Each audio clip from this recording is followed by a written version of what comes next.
Hem, je ne suis pas arrivé, je ne pensais qu'à ces défauts. D'accord, Lance, c'est très honnête. Merci beaucoup. Il ne faut pas hésiter, d'être honnête. Bah, restez avec ça, d'accord? Accueille ton expérience, ne te juge pas pour. Hem, songe à juste une petite chose, une petite chose.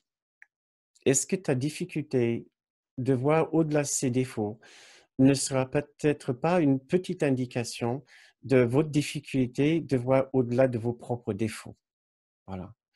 Souvent, il y a un rapprochement entre la façon dont on voit une autre personne, la façon dont on se voit.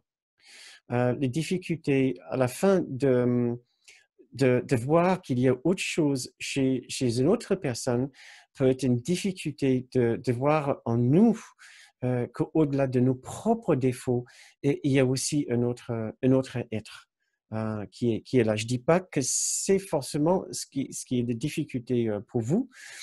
À la fin, notre difficulté, c'est toujours juste notre peur de l'amour, notre peur d'accepter que cette personne n'est pas ce qu'on a toujours cru.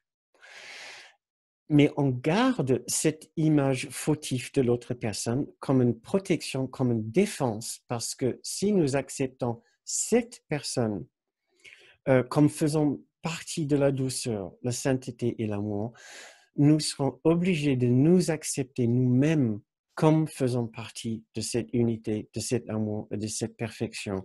Et nous ne sommes pas encore prêts forcément pour cette rencontre, pour cette dissolution d'une partie de notre petite identité, notre identité particulière.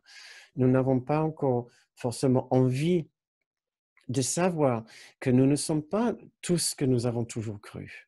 Ça peut être aussi une partie de la raison pour laquelle cet exercice peut être difficile.